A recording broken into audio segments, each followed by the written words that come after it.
वंदे मातरम। भारत माता की जय। आज का दिन 2 अक्टूबर बहुत ही ऐतिहासिक दिन। ऐतिहासिक दिन में सबसे बड़ी बात है कि हिंदुओं के लिए जो एक संगठन जिस समय 1857 की जो आज़ादी का संघर्ष हुआ पहला स्वतंत्रता संग्राम, मंगल पांडे ने जिसको लीड किया था और अंग्रेजों के विरुद्ध बहुत बड़ी जंग जो है, बहुत बड़ी रणभूमि तैयार हुई थी। महारानी लक्ष्मीबाई तात्या टोपे को अंत में फांसी की सजा दी गई। इस संग्राम को केवल सिपाही म्यूटनी करके कांग्रेसियों ने अंडरमाइन किया, लेकिन वीर सावरकर ने जब वो अंडमान के सेंट्रल जेल में थे तो उन्होंने उसे प्रथम स्वतंत्र संग्राम के रूप में चिन्हित किया। और मुझे याद है कि जब मैं मैट्रिक में 7वां 8वां 9वां में पढ़ता था, उस समय एक दयानंद विद्यालय में मैं पढ़ता था। वहाँ के जो प्रधानाध्यापक थे उन्होंने मुझे प्रथम स्वतंत्रता संग्राम की वो पुस्तक दी थी। वो फटे चिटे स्थिति में थी, है ना, और मेरे पास उतना पैसा भी नहीं था कि हम खरीदते। उसको मैं भगवत गीता की तरफ पढ़ता और वो समझिए या जो भी राष्ट्रत्व है मेरे भीतर में संघ की शाखा, और वो जो मैंने पुस्तक पढ़ी थी वीर सावरकर की प्रथम स्वतंत्र संग्राम, उससे मेरे भीतर जो राष्ट्रत्व उत्पन्न हुआ वो आजीवन रहेगा, मरते दम तक रहेगा। उसको कोई मिटा नहीं सकता है, उसको कोई झुका नहीं सकता है। तो उस पुस्तक में आखिर क्या था? उसमें यह था कि विषम परिस्थितियों में आप सोचिए कि मंगल पांडे ने जिस समय उतनी बड़ी अंग्रेजों की छावनी में, जहां पर उसको कोई समर्थन देने वाला नहीं था, कहता है कि अकेला चना भार नहीं पहुंच सकता है। लेकिन दिनकर जी ने कहा है, लेकिन नौका तक छोड़ चली, कुछ पता नहीं किसको चली, यह बीच नदी की धारा है, सूझता न कौन किनारा है, ये नील भले यह धार मुझे, लौटना नहीं स्वीकार मुझे, जय को कर लक्ष्य चलेंगे हम, अरिदन का कर्म दलेंगे हम।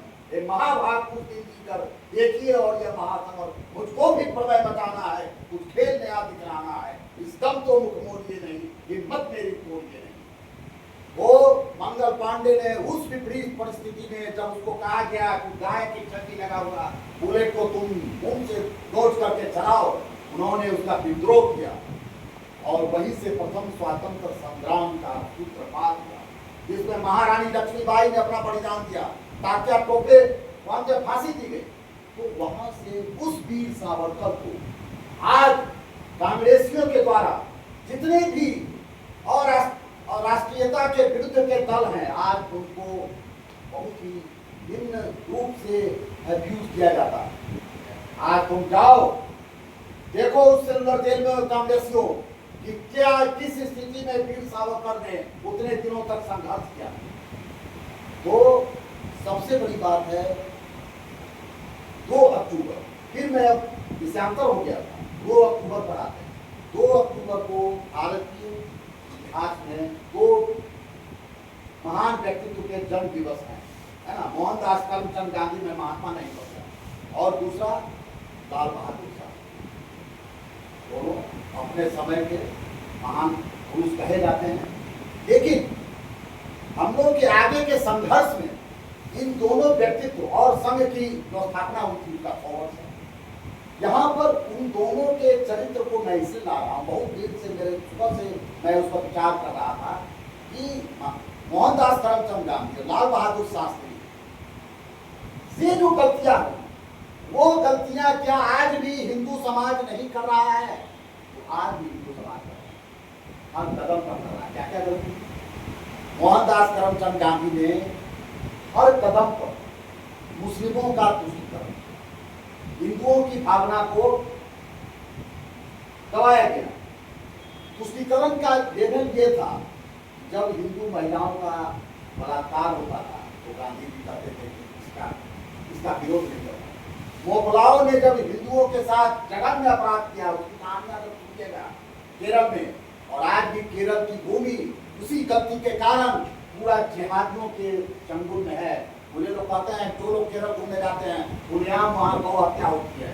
वहाँ के जो ईसाई हैं, वहाँ के जो मुस्लिम हैं, खुलेआम गौ हत्या करते हैं। मैं सारा हॉस्पिटल में काम करता था, वहाँ की नर्सें थी, वो लोग खूब एडमिट करती थी कि वो बोलती थी कि चाय कॉफी आप पीजिए, हम चले आपका नहीं पिएंगे, इसलिए कि आपको गोमांस खाना। तब हाँ, वहाँ गोमांस खाया जाता है। उस जमाने की बात कर रहा, 80 के दशक की बात कर रहा। तो ये दोनों महाशय जो थे, ये गांधी जी का तो अंत हो गया नाथूराम गोडसे के द्वारा। नाथूराम गोडसे को आज जो है अपराधी, वो अपराधी नहीं था। आप अगर विचार कीजिएगा, आप सोचिए वो ठंडी रात, जो पाकिस्तान से विस्थापित हिंदू दिल्ली के मस्जिद में उनको ठहराया गया था। आज ये कि स्थान के अभाव में इतना छोटा जगह पर हम लोग छुटे हुए ना, और मान लीजिए कि पानी बरस रहा है और इस सारे लोगों को निकाल करके रोड पर कर दिया जाए प्रशासन के द्वारा, तो आपको कैसा लगेगा? इतना जगह भी हमारे लिए नहीं है। तो सोचिए उस मस्जिद में बूढ़ी माताएं, गर्भवती स्त्रियां, माताएं, बच्चे, उस सारे लोगों को गांधी जी ने कहा कि तुमको ये मुसलमानों की छोड़ी हुई भूमि वक्त हो जाएगी, ये हिंदू इसमें उपभोग नहीं कर सकते हैं। और सारे लोगों को रोड पर रात में निकाल दिया गया 2 बजे। और वहीं पर आस-पास में नाथूराम गोडसे रहते थे। उन्होंने आंख से ये चीज देखा और उन्होंने एक संकल्प लिया, जिसका परिणाम इतिहास पर नहीं करेगा। अब आई हमारे लाल बहादुर शास्त्री, बहुत ही ईमानदार थे, बहुत ही महान थे, लेकिन देखिए कि उनके साथ किस तरह से ये कांग्रेसी तंत्र ने अन्याय किया। पहली गलती ये सेकुलरवाद, उन्होंने मुसलमान रसोइया को ले जाने को विवश किया गया। उनकी धर्मपत्नी ललिता देवी हर समय उनके साथ जाती थी, लेकिन जब ताशकंद हो जा रहे थे तो मुसलमान रसोइया, वो भी चूंकि नेहरू के चेला थे, उन्होंने मुसलमान रसोइया को जब जान रहे थे कि भारत पाकिस्तान युद्ध हुआ है और मुसलमान कभी भी भरोसे के लायक नहीं है, वहां भेजा गया। और एलेक्सी कोसिगिन जो प्रधानमंत्री था सोवियत संघ का, कम्युनिस्ट माइंडेड था, कम्युनिस्ट का जो भारत में एंटी, चूंकि या तो कम्युनिस्ट हो या वो ईसाई हो या कोई भी कौम हो, वो हिंदुत्व के राष्ट्रवादी को किसी हालत में बर्दाश्त नहीं कर सकता। तो लाल बहादुर शास्त्री की अपेक्षा वो इंदिरा गांधी को ज्यादा मुफीद मानता था अपने लिए। तो सारा वहां पर किस तरह से उनके साथ जघन्य अपराध हुआ। एक तो हाजी पीर लौटा दिया गया, उनको दबाव डाल करके। जिस हाजी पीर के लौटने के कारण आज सैकड़ों भारतीय जवान वहां पर मारे जाते हैं और वो ऊंचाई पर पाकिस्तानी पोस्ट पहुंच गया। उतना बड़ा चीज जो है इंडियन आर्मी ने कब्जा किया था 1965 में, वो लाल बहादुर शास्त्री के द्वारा लौटा दिया गया। और बदले में उनको क्या मिला? उनको जहर खाकर जान दे दी।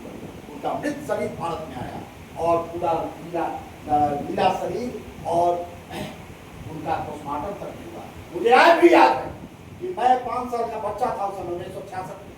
मेरे बाबूजी बैठे हुए थे, हिंदी के विभागाध्यक्ष थे, सामने में उस दुष्ट जवाहरलाल नेहरू का फोटो लगा हुआ था। बाबूजी कहे इसी हरामजादे के चलते आज जो है तो देश का ये दशा है। यही लैंग्वेज था मेरे बाबूजी का। और वो बात मेरे दिमाग में इस तरह से बैठ गया कि जब भी मैं उस 5 साल का बच्चा था, मेरे दिमाग में वो, मैंने आज 65 साल का उम्र होने जा रहा है, आज भी वो बाबूजी का कहा हुआ लाइन मेरे माथे में एकदम जो है ब्रह्मा वाक्य की तरह मिली है। और मैंने उसको कभी तो प्रमाणित किया। आज संघ की 100 साल की बात, आज मैंने संघ संस्थान चालक का भाषण सुना, उन्होंने कितना हल्का में बोला कि हमारे पड़ोस में नेपाल में अपराधी हो रही है, हमारे पड़ोस में पाकिस्तान में हो रही है, बांग्लादेश में हो रही है। आपने उन बांग्लादेशी हिंदुओं के बारे में कुछ भी नहीं कहा, जहाँ की बांग्लादेश में हिंदू माताओं बहनों के साथ बलात्कार हो रहा है। आपने पाकिस्तान में हिंदुओं के माताओं बहनों के बारे में कुछ नहीं कहा। आपने कुछ नहीं कहा कि किस तरह से धर्मांतरण हो रहा है। आप इतने बड़े नेता, आप बहुत बड़े हैं, आप वट वृक्ष हैं और हम जमीन पर हैं, लेकिन हम वो बात सुनना चाहते हैं। हम उसके प्रति ही अपना रक्त बहाने के लिए तैयार होंगे जो आज यहाँ का मुसलमान, ये सोनिया गांधी, ये प्रियंका गांधी, ये राहुल गांधी आज जो है सो आपको क्या नाम है, वो फिलिस्तीनियों के लिए आंसू बहाता है खुलेआम। वो फिलिस्तीनियों के नाम पर यहाँ पर जो है सो भारत के झंडे पर फिलिस्तीन, और आज भारत की स्थिति है कि वोट में आप इजराइल के विरुद्ध जो है वोट करते हैं। वो इजराइल जिस समय, मुझे याद है 1999 के कारगिल वार में जब इंडियन आर्मी इस तरह के सिचुएशन में फंस गई थी और भाजपा की सरकार ने वो कर दिया था कि आप लाइन ऑफ कंट्रोल नहीं क्रॉस कर सकते हैं, उसको उधर से रसद मिल रहा था, सैकड़ों जवान मारे जा रहे थे, तो उस समय आपके पास कोई भी स्मार्ट वेपन नहीं था। जितना भी आपको सैटेलाइट था वो सब का सूचना जो है बंद कर दिया गया। हाई लोकेटिंग रडार अमेरिका ने नहीं दिया, किसी वेस्टर्न कंट्री ने नहीं दिया, उसके चलते इंडियन आर्मी की कैपेबिलिटी हो रही थी। उस समय इजराइल ही ऐसा देश था जिसने कि आपको स्मार्ट वेपन दिए और आप उन जो खाइया थी और जो पहाड़ में खंडक थे उसमें आपने मार करके और विजय प्राप्त की। तो आप आज सब जानते हुए भी आप वर्ल्ड मैप पर उस देश का आप समर्थन इसीलिए नहीं कर रहे हैं। तो आप जबकि आप देख रहे हैं कभी हाल में पीओके में पाकिस्तान ऑक्युपाइड कश्मीर में वही फिलिस्तीन का जो हमास का पूरा ग्रुप पहुंचा हुआ था और वहां पर जो है सो मुजफ्फराबाद में उसकी मीटिंग हुई और खुलेआम भारत को गालियां दी गई, धमकी दी गई। उसके बाद भी आज कौन सी मजबूरी है भारत की राष्ट्रवादी सरकार भी इजराइल के विरुद्ध बोल रही है। तो हम जो सच्चाई को सच्चाई नहीं कहने के सब क्षमता है हमें सारी शक्ति के बाद, तो हम क्या लड़ेंगे? आप ठीक है आप मार रहे हैं, लेकिन आप जो इस तरह का माने दिखावा करते हैं तो जो साधारण जनमानस के मन में एक फॉल्स यूफोरिया आ जाता है कि सब कुछ ठीक है। और जब जनमानस का जो मानस में जो उग्रता होनी चाहिए उन देशद्रोहियों के लिए, उन भारत विरोधियों के लिए, उन जिहादियों के लिए, वो नहीं डेवलप कर पाता है। इसके कारण आपका जो युवा है वो भ्रमित हो जाता है, वो सामने सुनता है कि हमारे देश के कुछ क्या हो। तो आज हम लोग जो भी संगठन बनाएंगे उसमें हम लोग शिक्षा वर्ग जरूर लगाएंगे और जो शिक्षा वर्ग और जैसा अमित जी ने कहा कि जो शारीरिक सौष्ठव के लिए जो वर्ग होता है, वैचारिक सौष्ठव के लिए वर्ग होता है, वो हर जिला में हम लोग लगा देंगे। क्योंकि युवा वर्ग दिग्भ्रमित है। आज हम लोग का 60-65 साल उम्र हो गया, हम लोग कितना दिन रहेंगे, लेकिन जो युवा वर्ग है उसको जब सच्चाई बता के जाओगे तभी ये देश बचेगा। केवल आप भाजपा के बल पर और राष्ट्रीय स्वयंसेवक संघ हिंदू परिषद और बजरंग दल के बल पर आप नहीं सर्वाइव कीजिएगा, क्योंकि सबसे ज्यादा खतरा आपकी गाय पर है, सबसे ज्यादा खतरा माता बहनों पर है, सबसे ज्यादा खतरा जो आपका बच्चा जा रहा है पढ़ने के लिए हॉस्टल में। आज हर जगह न्यूज़ सुनते हैं कि हिंदू बच्चा मारा गया और जगन्नाथ के नाम पर मुसलमान जिहादी बढ़ जाता है। सीसीटीवी में आया हुआ हिंदू लड़कियों के साथ बलात्कार करके उसको जो है सो जला दिया जाता है। कितनी घटनाएं आप पढ़िएगा, सब जगह हिंदू लड़की मारी जा रही, हिंदू लड़का, लेकिन हमारा समाज दांडिया नाच कर रहा है, उसको सही बात कहिए वो विमुख हो जाता है। तो ये क्यों हो रहा है? इतना के बाद भी हम सच्चाई को क्यों नहीं समझ पा रहे हैं?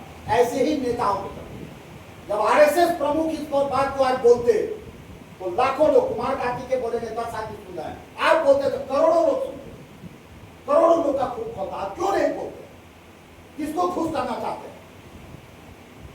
ये चीज हमारे मन में ज्वाला है जो कि हमको चैन से जीने नहीं देती है और इसी ज्वाला को कम करना है और उसको कहना है जो बात तुम्हारे भीतर है वही आज मेरे भीतर है और इस ज्वाला को हम जला कर रहेंगे और राष्ट्रवादी हिंदुत्व के पथ पर बढ़ते रहेंगे। जय भारत माता।